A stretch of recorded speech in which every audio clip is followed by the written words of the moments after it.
So doing the video yesterday, and you might not see this video for a few days after the video that I did yesterday, but doing the video yesterday where I connected my Yamaha music computer, the CX5M, up to my computer so that I can actually record the screen grabs, got me thinking. But before we get on to that, normal parish notices apply. If you haven't subscribed to the channel, why not? Hit the subscribe icon. If you want to be notified when content like this hits the channel, it's the bell icon for you. If you like the content of the video, give it a thumbs up. Leave comments in the area below.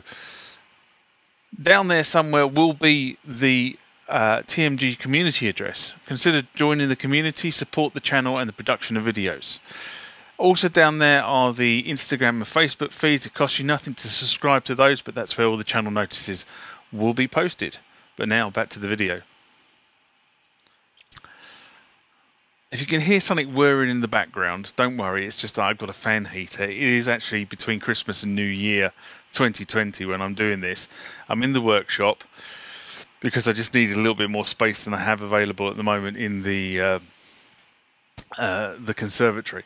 So I've decided to come out here and do a few videos out here, which I've been doing a number of videos out here anyway, but it's a bit cold, so I've got a fan heater just whirring away down here, keeping my toes warm.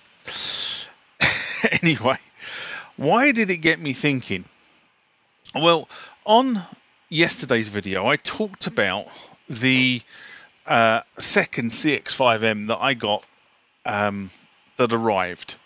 And when we looked at the back of this machine, we noted, or I noted, because I hadn't clocked it at that point, that there is actually no RGB output on this machine. But it does have a monitor output and an RF output. And for me, doing videos on the CX5M, that's actually no good. It's not a brilliant way of being able to capture the signal. I mean, if it was all I had, then it would be all I had. But I don't. Because on this machine, just disconnect that, and a myriad of cables underneath it, so I can't pull it very much further, but that socket there is an RGB socket. So this machine will actually output RGB. That's a better source for me to capture screen grabs from. So I'm sort of sitting there thinking, well, okay, I've solved my problem. Brilliant.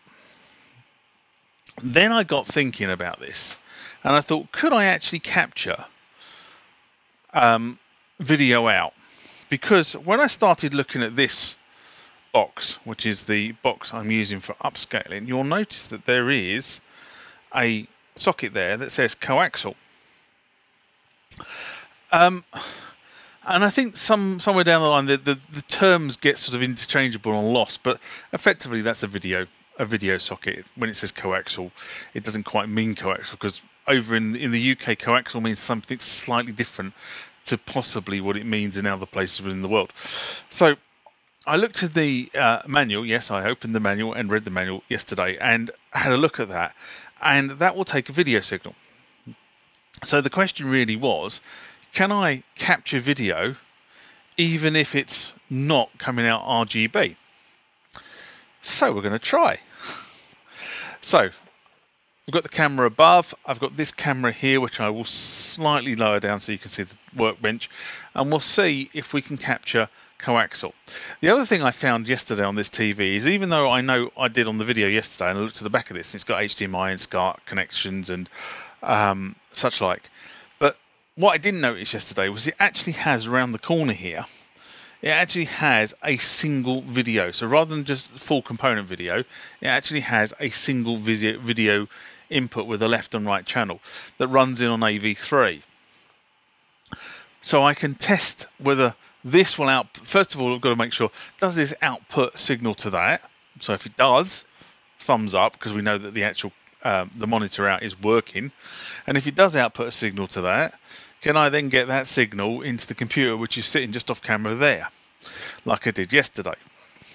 Here goes.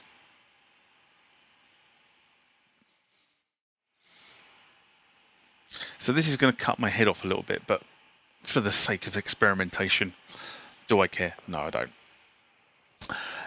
don't. So I don't actually have a proper yellow cable, but the honest truth is that the difference between a standard phono cable and a yellow cable is not a lot. So I'm going to use one of these on here, and I know that the connection around the corner here is there, so I'm going to plug that in there, and then I'm going to plug that in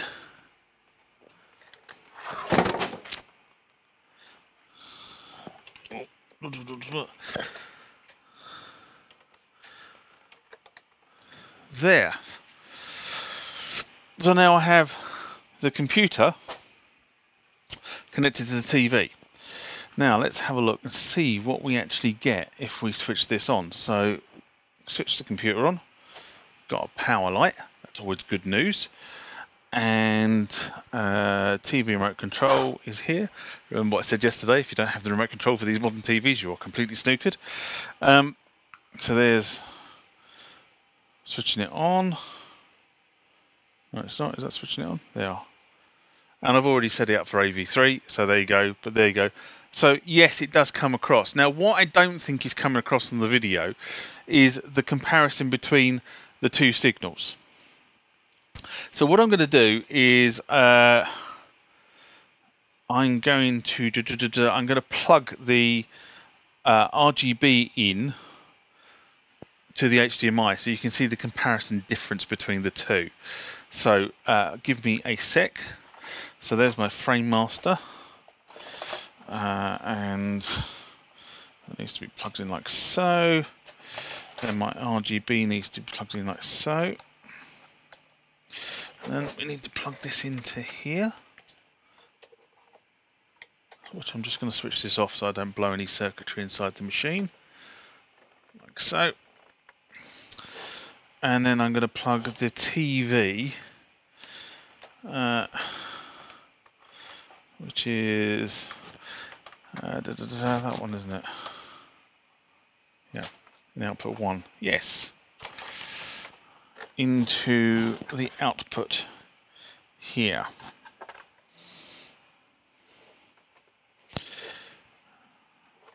Now, to be honest, I don't know whether this will run both outputs at the same time. Never tested it, so this is the first. Let's try that. So if I switch this back on, 1983 Microsoft Basic version 1, so this is coming on AV, and then if I swap from AV to HDMI 1, I think is what I've got it on.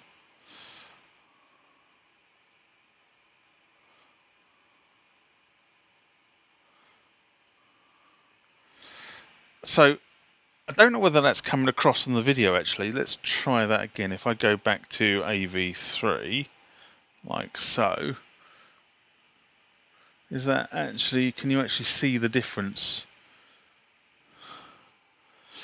between the screen grabs? I'm not sure you can. I'm not sure it's coming across as the bottom line is these characters here are not solid. They're not static. They are wobbling from left to right here when it comes in on the coaxial feed.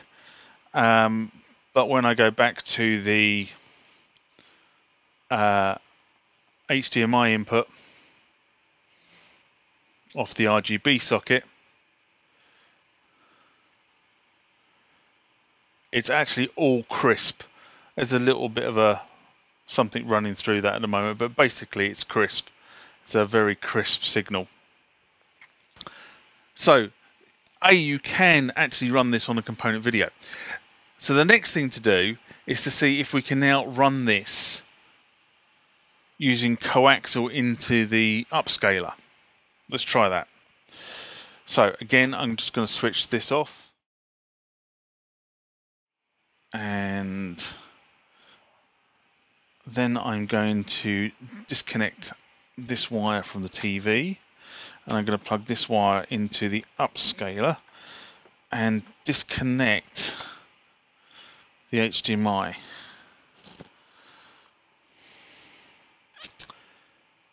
Right. So I think what I need to do now is... oh, actually I need to switch the computer back on first.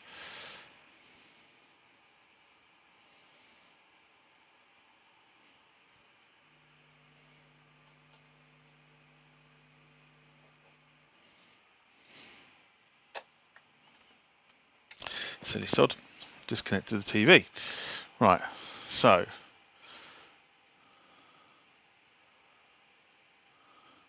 now that is... no, made a mistake here. So I need to switch the computer off again. It's still coming in on the SCART connector. I need to disconnect the SCART connector, and now we need to switch it back on.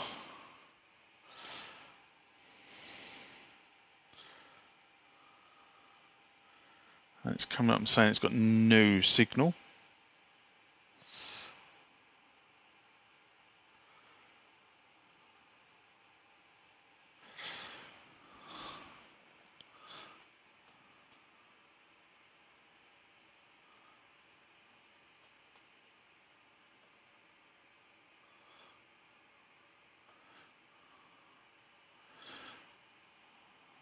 Okay, so it's not allowing me to select the coaxial input. I think I need to go and look at the book. Numpty Award number 1.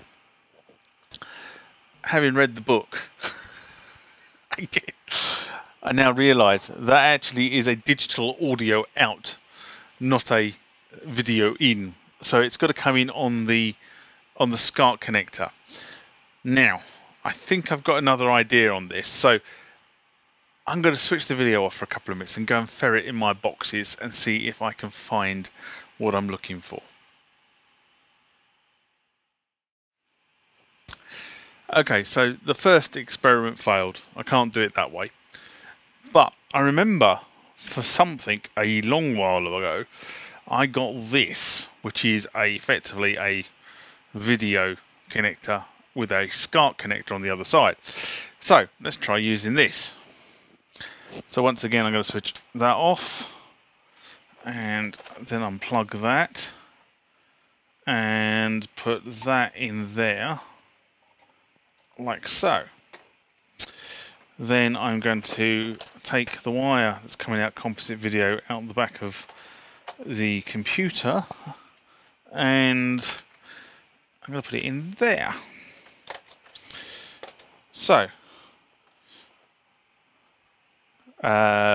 video out into converter, converter into SCART, into Upscaler, Upscaler into TV. Let's get rid of that.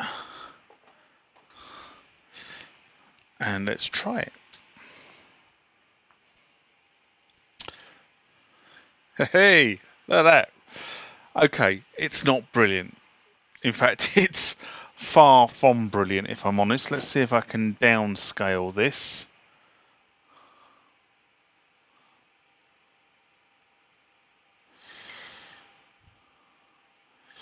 I'm sure it looks better. Let's go back up to the...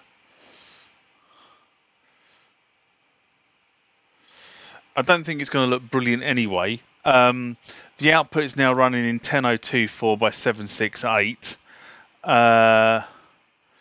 Let's try again.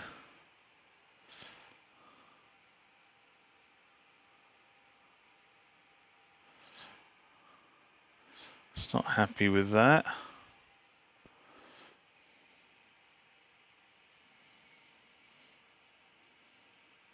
Okay, so this outputs at 1280 by 720. So what I'm going to do now is I'm going to connect the computer up so I can actually overlay this over here so you can see the different. The Upscaler has a option to change the resolution, so you can actually downscale the upscale if that makes any sense, and that's what this button in the middle does. So none of them look brilliant, but at least you can see you can actually get some capture out of this if you do it this way. So I'm going to stop the videos, I'm going to connect up the computer, and then let's go from there and see where we get to.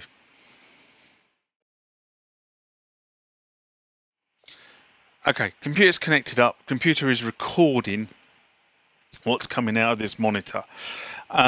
So first things I'm going to do is I'm going to just put the SCART connector back in, the original SCART connector back in, so that we can see what that is, how that works. So to do that, I'm obviously going to switch the computer off like so.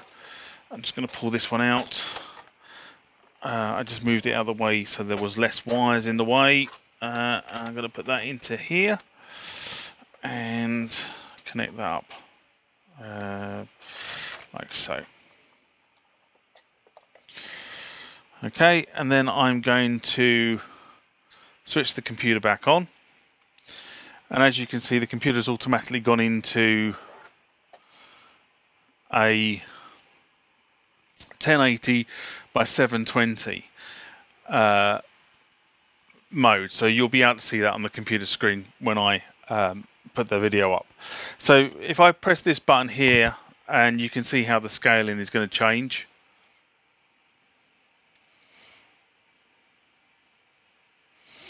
So we're now at 1920 by 1080, okay, on both machines.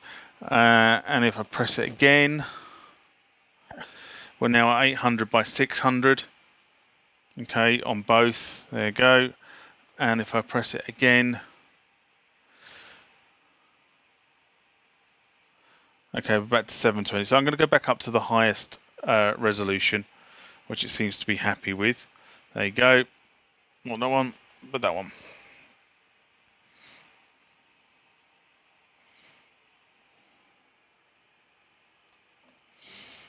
Which was there, 1920 by 1080. Okay, that's the highest resolution, and that's what it looks like with the SCART and RGB coming out.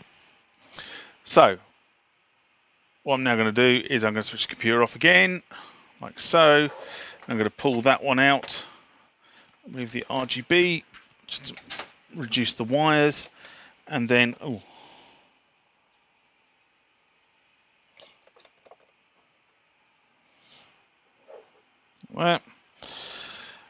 and now I'm going to switch the computer back on,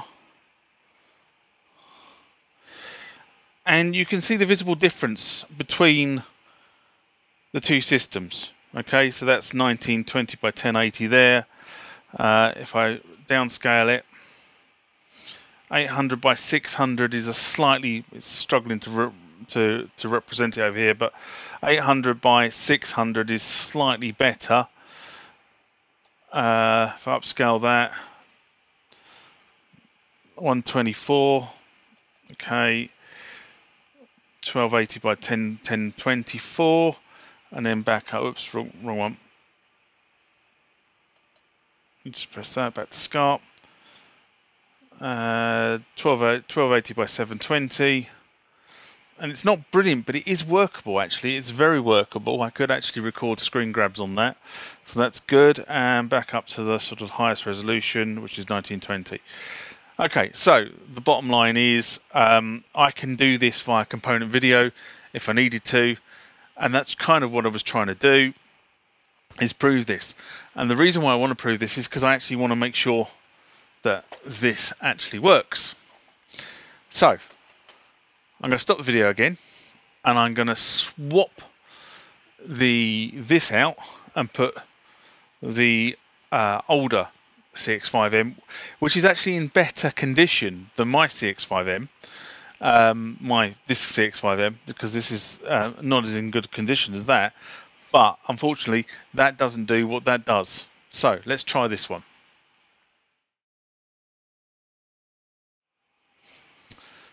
Okay, so while the cameras are off, I went and got this, and I plugged it in. Remember, this has a massive power brick, which means there actually is no on-off button. Actually, there is an on-off button. So there's an on-off button on the power brick, and there's an on-off button on the computer. Does it have a reset button? No. It doesn't have the reset button, though, that the later model has. And yesterday when I was doing a video, I kept referring to the later model as the Plus. It's actually the 128, the Mark II 128. Anyway, so we need to plug in the component video, so that goes into the monitor feed there, like so.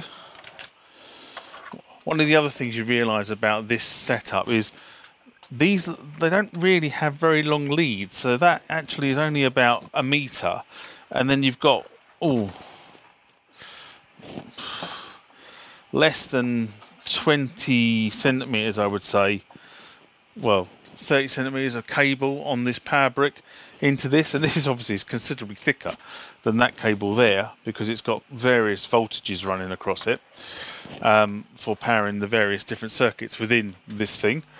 Then we plug that into there like so.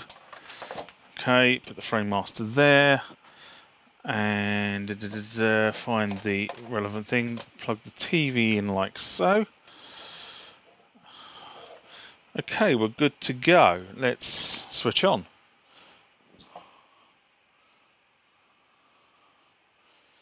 Okay, the power brick is on, computer's not. Computer on. Now the first thing you notice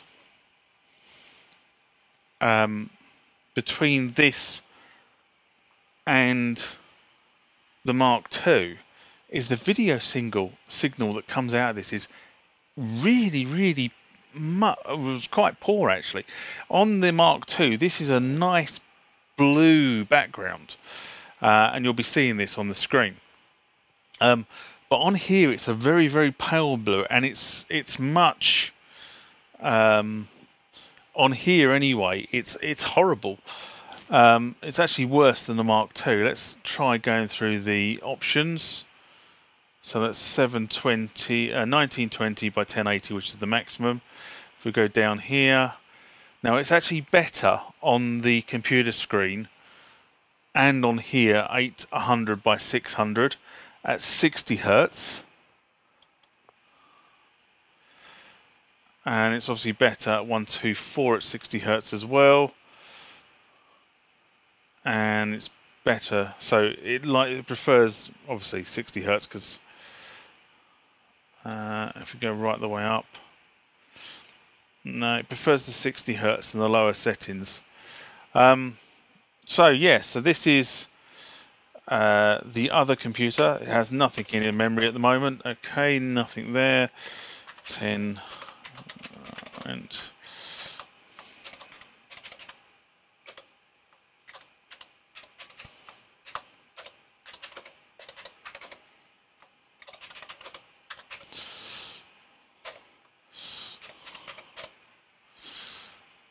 yeah, and the rendering is nowhere near as good as it is for this on the 1282.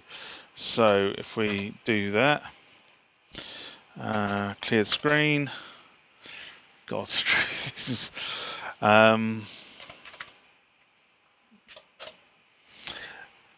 so this is working. I would have to say it's not the most brilliant rendition in the world I've ever seen, but it is working, and it is giving out a signal to a monitor, which is fine. So we have proved this works. Now let's see if a cartridge runs in it. So switch off the machine like so, and I happen to have a cartridge sitting here which arrived a couple of days ago, and we put it in there like so. Now the problem is I'm not sure I know the command to actually start this cartridge.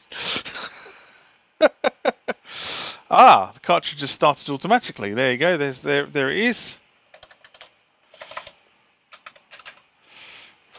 It's not doing very much, I have to be honest. Oh, it's down the bottom there. It's underneath the backspace. Now, I don't know what this cartridge does. I just wanted to see if the cartridge worked in the machine, which it does, which is beautiful. Wonderful. So let's try another cartridge, which I'm going to switch the videos off to this because the cartridge is underneath the camera over there. So I just need to get a box out.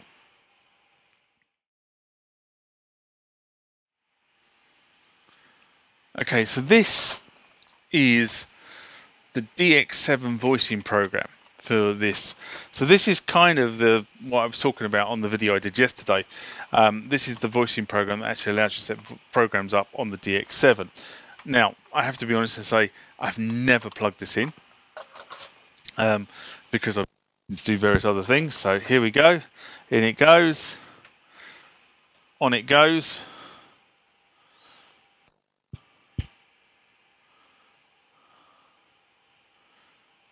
Hey, hey, look at that. There's the program.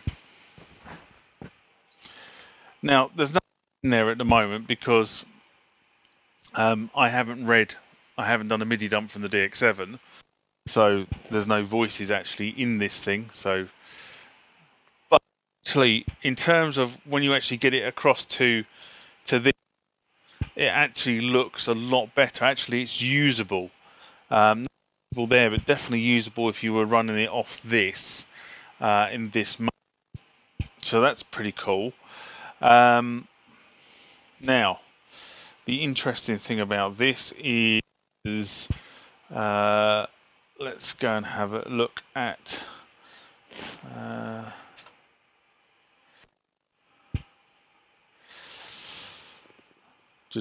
Anyway, let's quickly have a look at this while I've got it up on screen. So if I go escape back, this is a list of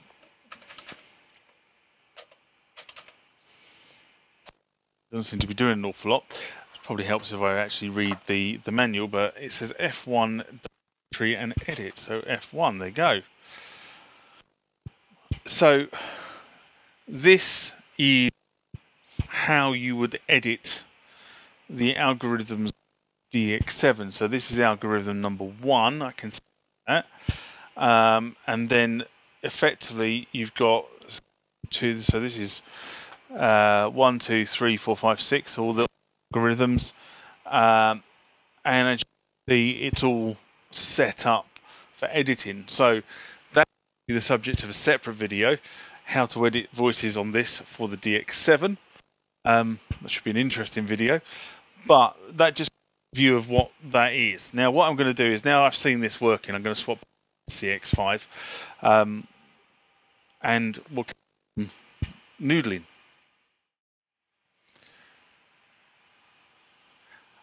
I was going to carry on noodling around with this on this video, but I thought this video is probably long enough to show me how the Upscaler works and the different options and the different resolutions and the earlier CX5M and the later CX5M. So I'm going to kind of call it a day at that point.